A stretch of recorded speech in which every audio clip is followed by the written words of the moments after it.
In this video, I'm going to show you how to convert images to text using DeepSeek OCR feature with this full 2025 guide.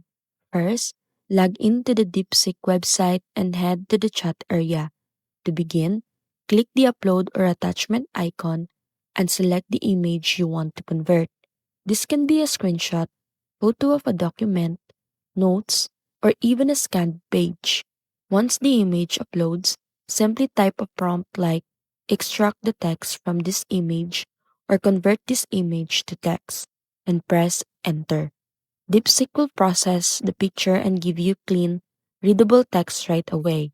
If the text looks messy or unclear, you can fix formatting, correct spelling, or make it more organized. You can also ask for summaries, bullet point, or translation if you need the text in a different language.